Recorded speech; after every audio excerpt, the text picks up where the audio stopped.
오늘은 노아의 시대에 있었던 홍수 이야기입니다. 이 홍수를 대비해서 노아가 방주를 지었다는 건 믿지 않는 사람들도 사실은 많이 알고 있는 그런 내용이죠. 다만 이 사실을 역사적인 사실로 받아들일지 또 그렇지 않은지는 이건 사실 개인의 문제입니다.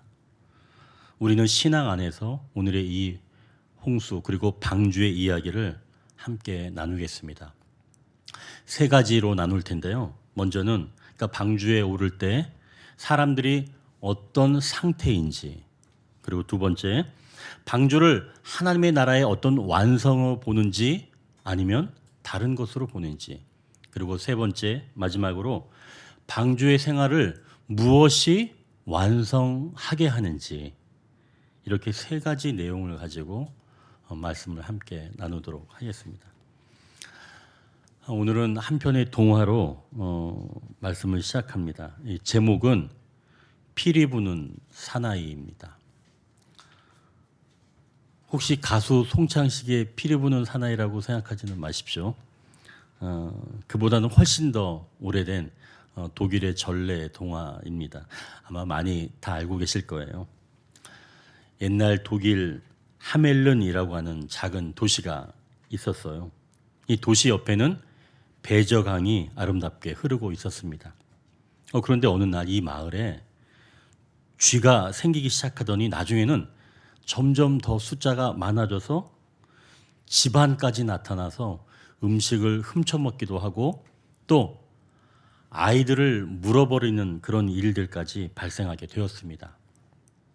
이 마을에 이 작은 도시의 시장과 마을 사람들이 당황해할 때 노란 망토를 입은 한 남자가 나타나서 금화 1000냥만 자기에게 주면 이 쥐들을 모조리 없애주겠다고 말했습니다. 시장과 마을 사람들은 돈은 얼마든지 줄 테니 이 제발 쥐를 없애달라고 말하면서 피리 부는 사나이와 약속을 했습니다. 피리 부는 사나이가 피리를 불자 정말 쥐들이 그 소리를 듣고 그 피리 부는 사나이를 따라가기 시작을 했어요. 피리 부는 사나이가 베저강에 들어가서 모든 쥐들이 빠져 죽을 때까지 피리를 불고 또 불었습니다. 마을에서 쥐가 사라지자 사람들이 즐거워서 잔치를 할 때 이 피리 부는 사나이가 약속한 금화 1000냥을 달라고 말했습니다. 하지만 쥐들이 다 사라지자 시장과 마을 사람들이 마음이 변해서 그 돈을 다 주기 싫었던 거예요. 약속한 1000냥은 너무 많고 50냥만 주게 되었습니다. 피리 부는 사나이는 싸늘한 눈빛을 남기고 돌아갔습니다. 얼마 지나고 피리 부는 사나이가 거리로 나와서 다시 피리를 불기 시작합니다. 그러자 이번에는 마을의 어린아이들이 피리 부는 사나이를 따라가기 시작했습니다. 어른들은 분명히 보고 있지만 몸이 움직이지 않아서 그대로 있었습니다. 피리 부는 사나이는 그렇게 아이들을 다 데리고 언덕으로 사라져 버렸습니다. 약속의 중요성을 말하는 그런 동화 내용인데요. 오늘 본문도 사실 피리 부는 사나이가 있습니다. 과연 누가 더 피리를 잘 부는지 한번 알아보겠습니다. 이제 첫 번째 단락을 보십시오. 구원의 피리 소리를 듣고 1절부터 5절까지지만 오늘은 1절부터 3절까지 한 절씩 우리가 교독해서 읽겠습니다. 1절에서 3절까지. 여호와께서 노아에게 이르시되 너와 내 온 집은 방주로 들어가라. 이 세대에서 내가 내 앞에 의로움을 내가 보았음이니라.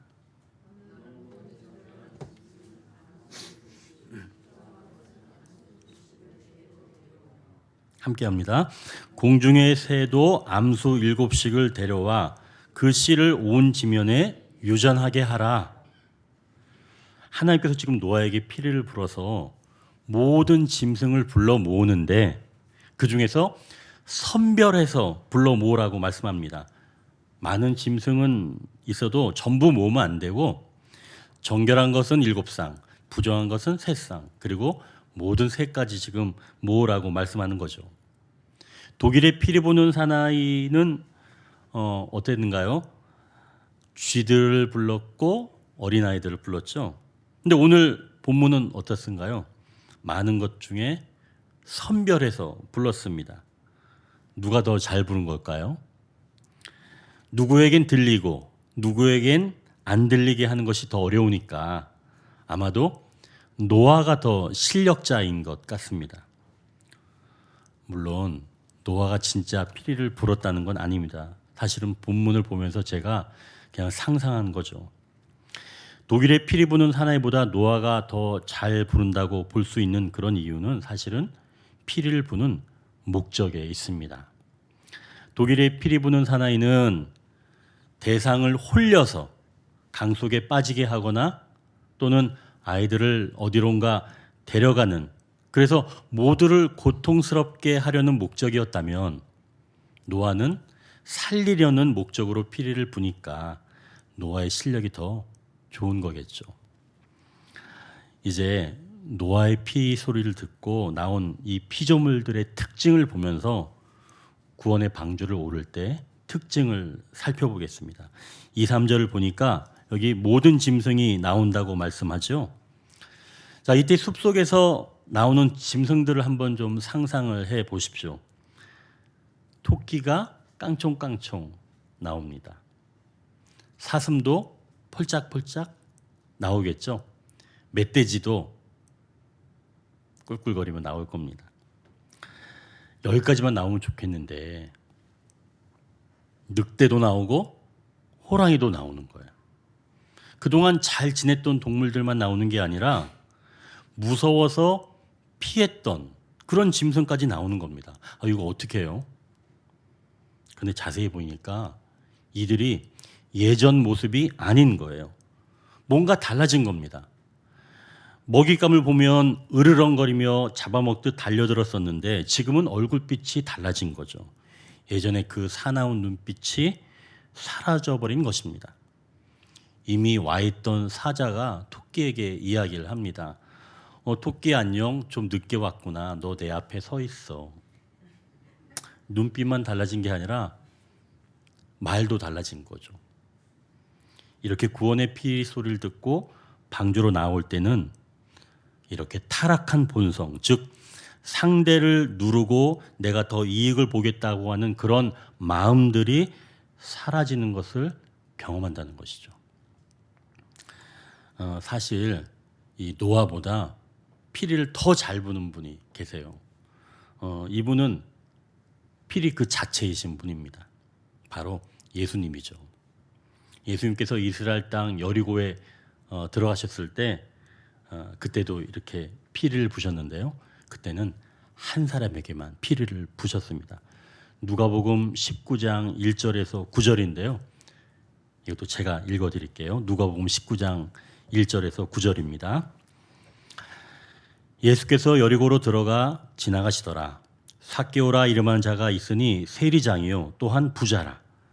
그가 예수께서 어떠한 사람인가 하여 보고자 하되 키가 작고 사람이 많아 할 수 없어 앞으로 달려가서 보기 위하여 돌 무화과 나무에 올라가니 이는 예수께서 그리로 지나가시게 되밀어라. 예수께서 그곳에 이르사 쳐다보시고 이르시되 삭개오야 속히 내려오라.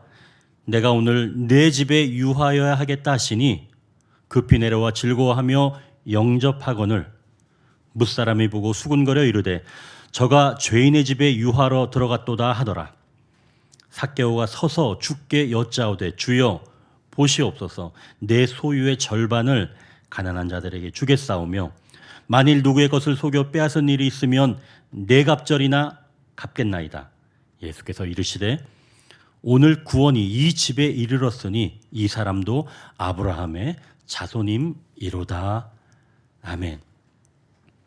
삭개오는 세리장이었다고 합니다. 온갖 방법을 다 동원해서 동족 이스라엘 사람들에게 세금을 원래보다 더 걷어서 원래 금액은 로마에 보내고 나머지 거둔 건 자기 호주머니에 넣었던 그런 사람들이 바로 세리입니다. 그런데 삭개오는 그 중에서도 세리의 장이었어요.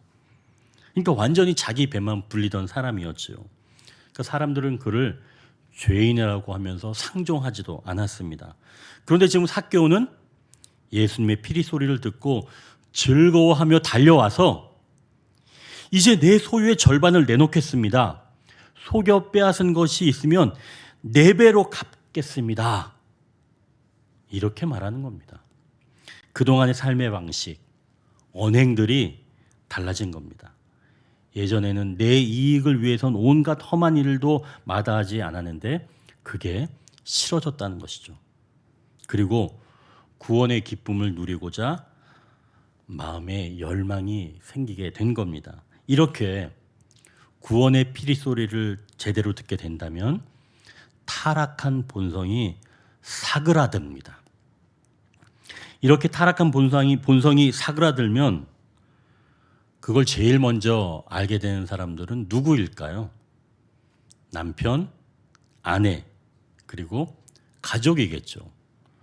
그러니 예수님께서 삭개오에게 너만 구원을 받을 거다 이렇게 하지 아니하시고 오늘 구원이 내 집에 이르렀다, 가족까지 구원이 이르렀다 이렇게 말씀하십니다. 그 한 사람의 타락한 본성이 사그라드니까 가족들이 놀라서 그 변화에 함께 한다는 말씀이죠. 그래서 오늘 본문 7장 1절에서도 하나님은 노아에게 어떻게 이야기하셨어요? 너와 내 온 집은 방주로 들어가라 라고 말씀하시는 겁니다. 그럼 이제 구원의 피리 소리를 듣고 반응하는 자의 특징 2가지를 알 수가 있습니다. 먼저는 타락한 본성이 사그라든다. 그러니까 그동안의 잘못된 방식이 회의가 오면서 수정하고자 하는 그런 열망이 일어난다는 것이죠. 그리고 2번째는 그러한 구원은 나만 받는 것이 아니라 나에게 일어나는 변화를 통해서 가족까지 구원에 이르게 된다. 이런 말씀이죠. 자, 그럼 이제 중요한 문제 한 가지를 좀 생각해 보십시오. 과연 하나님께서 노아에게 지으라고 명령하신 그 노아의 방주는 완성된 하나님 나라를 의미할까요? 아니면 완성된 하나님 나라를 거쳐가는 하나의 과정이라고 볼 수 있을까요? 하나님은 노아를 통해서 사실은 이 땅에 새로운 나라를 건설하기를 원하셨습니다. 그런 계획이 분명히 있으셨지요. 하지만 노아의 후손들은 하나님의 기대에 부응하지 못했습니다. 결국 다시 타락의 길로 접어들었죠. 그렇다면 방주는 하나님의 나라의 완성이라는 의미보다 하나님의 나라로 가는 그런 과정이라고 볼 수 있으며 하나님 나라를 조금 맛볼 수 있는, 오늘날로 본다면 교회와 같다고 볼 수가 있습니다. 그래서 구원의 피리 소리를 듣고 방주로 나오는 자는 타락한 본성이 완전히 없어지는 게 아니라 제가 어떻게 표현했냐면 사그라든다라고 표현을 했습니다. 우리의 이 타락한 본성은 오늘날로 본다면 이 구원의 방주 교회에 올 때 본성이 사그라드는 거지 완전하게 없어지는 건 아니라는 거죠. 다만 우리는 이 타락한 본성이 사그라들 때 그 느끼는 그 즐거움 맛을 보면서 하나님 나라를 더욱더 사모하며 달려갈 수 있다는 말씀입니다. 이제 2번째 단락을 보겠습니다. 구원의 피리 소리를 배우며 10절과 11절을 우리가 같이 한번 읽겠습니다. 10절과 11절 7일 후에 홍수가 땅에 덮이니 노아가 600세 되던 해 둘째 달 곧 그 달 11의 날이라. 그날에 큰 기품의 샘들이 터지며 하늘의 창문들이 열려. 자, 노아와 그 가족들과 모든 짐승들이 방주에 승선한 후에 7일 동안 비가 오지 않다가 7일 후에 그 땅에 홍수가 덮치기 시작했다는 겁니다.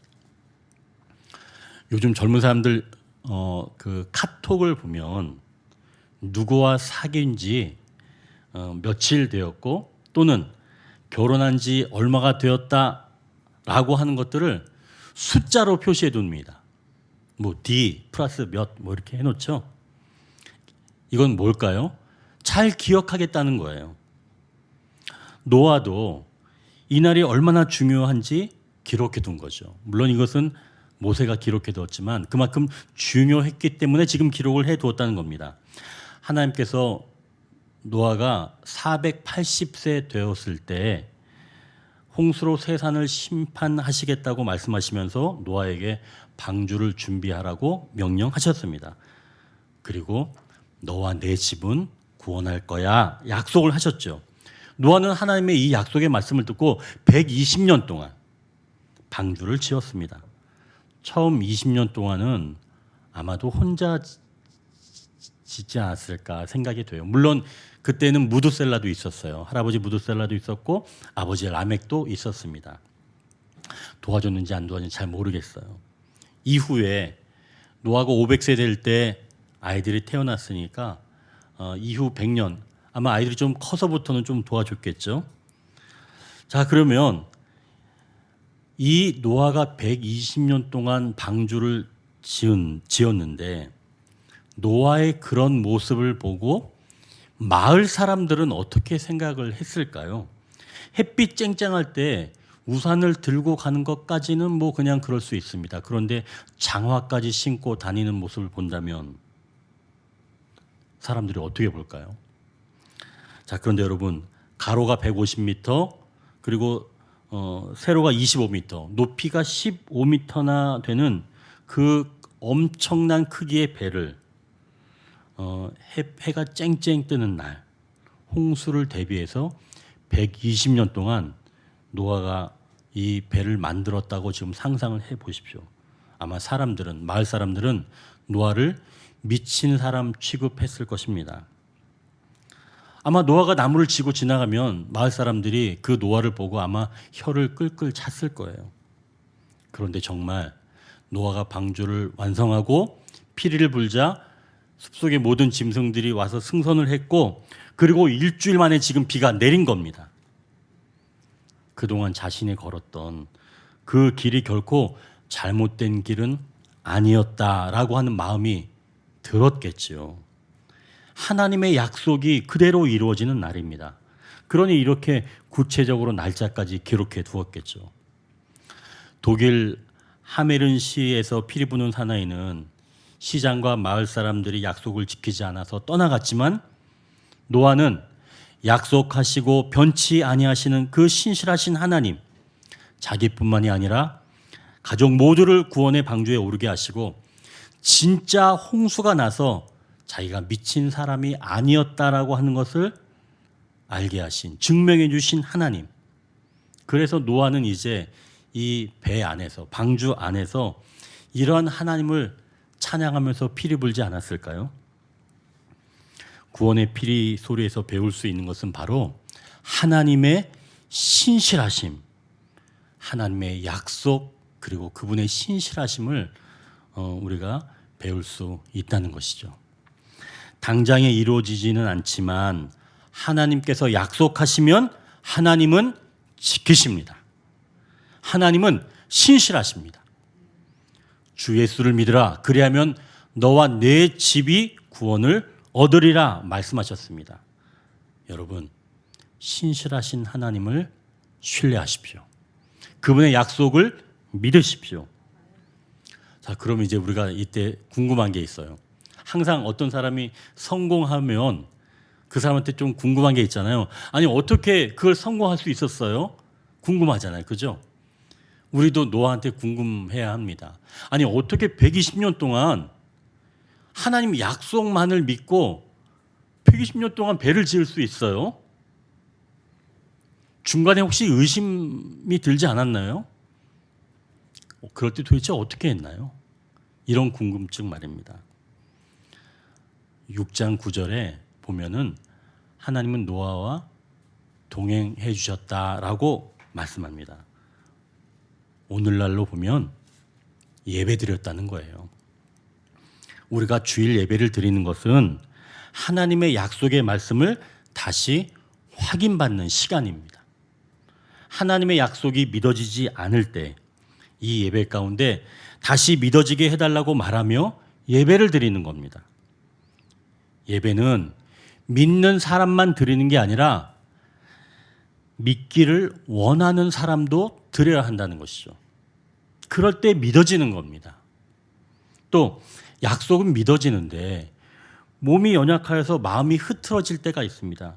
그때도 나의 흐트러진 이 마음을 붙잡아 주세요 라고 예배를 드리는 겁니다. 하나님은 신실하신 분입니다. 우리가 완전한 하나님 나라에 이르기까지 이 예배 가운데서 힘을 주시겠다고 말씀하셨습니다. 우리는 그 말씀 또한 믿으며 예배를 올려드리면 하나님께서는 우리에게 새로운 마음, 새로운 힘, 그리고 약속을 믿으며 살아갈 수 있는 능력, 이러한 것들을 이 예배 가운데 함께 하시는 하나님으로부터 받게 되는 줄 믿습니다. 이제 14절을 한번 보십시오. 같이 한번 읽어보겠습니다. 14절. 그들과 모든 들짐승이 그 종류대로, 모든 가축이 그 종류대로, 땅에 기는 모든 것이 그 종류대로, 모든 새가 그 종류대로. 여기서 짐승들, 또 가축들, 땅에 기는 것들, 새들 모두 종류대로 모였다 이렇게 말씀하죠. 여기서 이 종류들이라는 것은 무엇일까요? 그래서 개, 그러니까 우리가 개로 예를 든다면 뭐 치아와, 푸들, 그리고 뭐 시바견, 뭐 진돗개, 뭐 스피츠, 뭐 이런 불독도 있죠. 뭐 이런 그 것들이 종류가 아니라 이러한 개들을 유전 법칙에 의해서 분화시킬 수 있는, 낳을 수 있는 바로 원형적인 한 쌍의 개를 이야기합니다. 그게 한 종류라는 거죠. 그러니까 고양이도 사실은 뭐 여러 가지가 있잖아요. 하지만 유전 법칙에 따라 분화할 수 있는 그런 한 쌍의 고양이, 이런 거를 말합니다. 그래서 이제 과학자들의 연구에 따르면 이렇게 한 쌍, 즉 17,600쌍 정도의 종이 있다는 거죠. 이 땅에 말입니다. 그래서 17,600쌍의 이 종들 곱하기 쌍이니까 2 하면 35,200여 마리 정도의 짐승이 노아의 방주에 승선했을 것이다 라고 과학자들은 연구를 했어요. 뭐 그분들은 시간이 많으니까 이제 이런 연구를 하겠죠. 자, 어찌되었든 자, 그렇다면 이제 이걸 다 실을 수 있는가? 그게 문제잖아요. 코끼리도 있고 고양이도 있으니까 큰 것도 있고 작은 것도 있잖아요. 그래서 평균을 구해보니까 양 한 마리 정도의 크기가 평균 값이다라고 하는 걸 그것도 과학자가 아무튼 평균 값을 구했다고 합니다.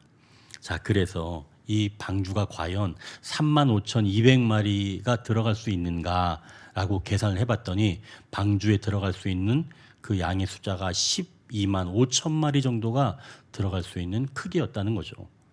그래서 한 3분의 1 정도만 다 채울 수 있고 나머지 곳들은 식량도 채울 수 있고 노아의 가족들도 넉넉하게 머물 수 있는 공간이 있었다는 겁니다. 하나님께서 그래서 방주를 더 널찍하게 크게 만들라고 하셨던 것이죠.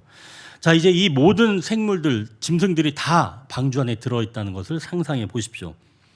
정말 다양한 동물들이 다 들어있을 거 아니에요. 심지어는 땅에 기는 것들까지 들어가 있는 겁니다. 땅에 기는 것 대표적인 거 생각나는 게 뭐가 있어요? 지렁이가 있죠. 지렁이 얼마나 징그러워요. 그죠? 물론 이제 낚시할 때는 즐겁게 사용하기도 하지만 지렁이 굉장히 징그럽습니다. 꼭 저런 게 있어야 될까? 낚시할 것도 아닌데. 근데 어릴 때 사실은 우리가 보면은 비가 올 때, 오늘처럼 비가 올 때 땅에 지렁이들이 막 많이 나오잖아요. 그래도 그걸 예쁘다, 예뻐 하면서 막 쓰다듬는 사람은 저는 아직은 못 본 것 같아요. 대부분 다 피하는 거죠. 자, 그럼 이 지렁이를 왜 방주에 태웠을까? 좀 징그러운 걸 이렇게 생각할 수가 있죠. 그런데 많은 분들이 알고 계시는 것처럼 여성들이 쓰고 있는 그 립스틱 재료 중에 지렁이 성분이 들어가 있다고 합니다. 그리고 이 지렁이는 썩은 나뭇잎 그리고 동물의 배설물을 먹고 분해해서 토양을 건강하게 만든다고 합니다. 그러니 잘 모르지만 어딘가에는 귀하게 쓰이고 있다는 것을 알 수가 있는 거죠. 이건 방주에 들이신 모든 종류의 짐승들은 귀하다라고 하는 것입니다. 자, 이제 옆 사람을 쳐다보십시오. 옆에 분 쳐다보십시오. 지렁이 아니 그렇게 생각하지 마시고 이 귀한 분, 이 귀한 분을 하나님께서 내 옆에 이렇게 태우셨구나라고 옆에 분을 축복하시기 바랍니다. 우리가 잘 면면히 모릅니다.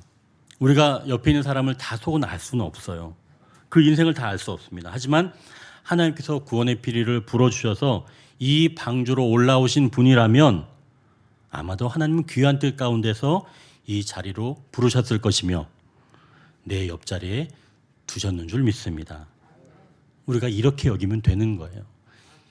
지렁이처럼 생각하지 마시고. 자, 이제 16절을 보십시오. 들어간 것들은 모든 것의 암수라. 하나님이 그에게 명령하신 대로 들어가매 여호와께서 그를 들여보내고 문을 닫으시니라. 방주의 문은 누가 닫았어요? 노아가 닫았나요? 아닙니다. 방주의 문은 하나님이 닫으셨습니다. 노아가 닫을 수도 없고 또 안에서 열고 나올 수도 없습니다. 오직 밖에서만 하나님만이 여실 수가 있는 거죠. 하나님께서 부르신 백성을 끝까지 그의 인생을 붙드신다는 바로 그러한 말씀입니다. 하나님은 우리를 버리지 아니하신다는 거예요. 다시 한번 하나님의 신실하심을 확인하는 그런 아름다운 구절이죠. 한번 붙드시면 결코 우리를 다시 버리지 아니하시는 하나님. 우리의 상태로 인해서 버리지 아니하시고 끝까지 우리를 붙잡으시는 그 하나님의 신실하심에 기대어 우리는 구원의 피리를 불 수 있게 되었다는 말씀입니다. 구원의 피리 소리를 듣고 방주에 오르게 되면 이후부터는 이렇게 배울 수가 있습니다. 하나님은 약속하시면 그 약속을 반드시 지키신다. 신실하게 지키신다. 이렇게 피리를 우리가 불 수가 있는 거죠. 또한 방주에 오르게 되면 다양한 사람들이 있어서 하나님의 사랑이 얼마나 더 넓고 놀라운지 알게 되는 겁니다. 그러니 더 다양한 피리 소리를 들을 수 있다는 것이죠. 자, 그럼 이제 이 구원의 피리를 완성하는 것은 무엇인지 세 번째 단락을 나누겠습니다. 세 번째, 구원의 피리 소리를 완성해 가시는 하나님. 이제 17절부터 24절까지는 우리가 한 절씩 교독하며 나누겠습니다. 홍수가 땅에 40일 동안 계속된지라 물이 많아져 방주가 땅에서 떠올랐고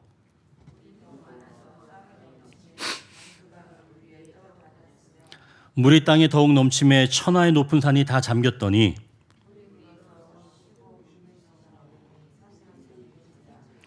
땅 위에 움직이는 생물이 다 죽었으니 곧 새와 가축과 들짐승과 땅에 기는 모든 것과 모든 사람이라.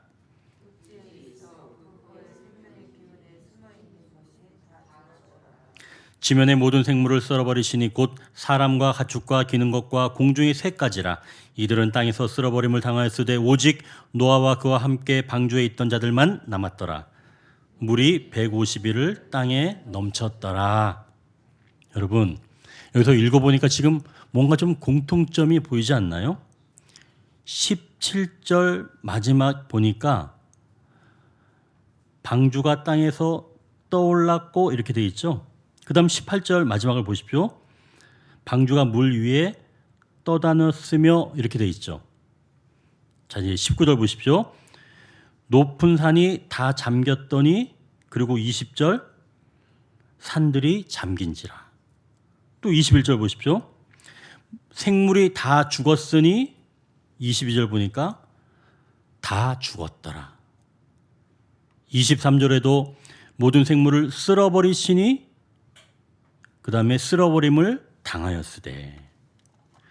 이렇게 지금 계속 같은 말을 반복하고 계십니다. 반복하는 내용들이 떠올랐고 떠다녔으며 잠겼더니 잠긴지라 다 죽었으니 다 죽었더라.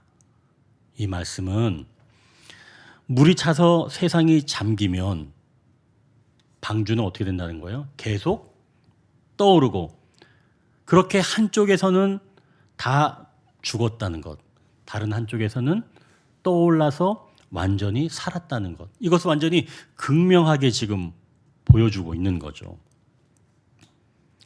그러면 어떻게 이렇게 살아날 수 있었을까? 거기서 반복되지 않은 게 하나 있는데요. 23절을 다시 한번 보니까 누구와 함께 하였기에 이렇게 남아있게 되었다라고 되어 있나요? 노아입니다. 구원의 피를 불었던 노아, 하나님의 음성을 듣고 동행하였던 노아와 함께 하였기에 이들이 물에 잠기지 않고 쓸어버림을 당하지 않고 물 위에 떠오를 수 있었다는 거죠. 이 이야기를 연상시키는 그런 말씀이 신약 성경에 다시 나타납니다. 요한복음 6장 19절에서 21절인데요. 이렇게 기록되어 있습니다. 제자들이 노를 저어 10여리쯤 가다가 예수께서 바다 위로 걸어 배에 가까이 오심을 보고 두려워하거늘 이르시되 내니 두려워하지 말라 하신대 이에 기뻐서 배로 영접하니 배는 곧 그들이 가려던 땅에 이르렀더라. 제자들이 지금 바다 위에서 풍랑을 만나 배가 위험해질 때 예수님께서 바다 위로 걸어오셔서 배로 승선하신 겁니다. 그랬더니 풍랑이 잔잔해지면서 배가 어떻게 되었다고 말하냐면 가려던 땅에 이르렀다라고 말씀합니다. 이러면 노아가 타고 있는 그 배와 다르다는 걸 알 수 있어요. 노아가 타고 있던 배, 방주는 예수님과 타고 있던 배와 차원이 다른 겁니다. 노아의 방주는 방향타가 없어요. 동력이 없습니다. 돛 같은 게 없는 거예요. 노아의 방주의 특징입니다. 자, 그럼 제자들이 탄 배, 이 배는 지금 어디론가 지금 가야 하는데 풍랑 가운데 지금 가라앉을 위기에 있었지만 예수님께서 그 배에 타시니까 가려던 땅에 도착했다라고 지금 말씀하고 있는 거예요. 그렇다면 구약의 노아는 예수님을 보여주는 것이며 예수님께서 그것을 완성시켜 주신다는 것이죠. 즉 노아의 방주는 오늘날 교회를 의미하고 예수님은 이 교회에 찾아오셔서 머리가 되어 주시고 그리고 친히 인도하셔서 마침내 가야 할 그 하나님 나라의 땅까지 우리를 끝까지 인도하신다는 그러한 말씀이죠. 이걸 다른 말로 한다면 구원의 피리 소리를 완성해 가시는 하나님이라고 볼 수 있다는 것입니다. 지금 우리는 사순절 기간을 지나고 있습니다. 사순절 기간은 예수님의 피리 소리를 듣고 우리도 배우는 시간입니다. 이제 말씀을 정리합니다. 구원의 피리 소리를 듣고 교회로 나올 때마다 타락한 본성이 사그라듭니다. 이때 가까이 있는 가족들이 나의 변화된 모습을 보고 가족도 변화되어 함께 구원에 이르게 됩니다. 구원의 방주인 교회는 다양한 사람들, 하나님이 부르신 귀한 사람들이 있습니다. 하나님은 약속을 지키시는 신실한 분이십니다. 우리는 그 약속을 매주일 이렇게 예배드리면서 확인하며 끝까지 달려갈 수 있습니다. 예수님은 모두를 완전한 하나님 나라에 이르도록 끝까지 지켜주신다고 말씀합니다. 기도하겠습니다.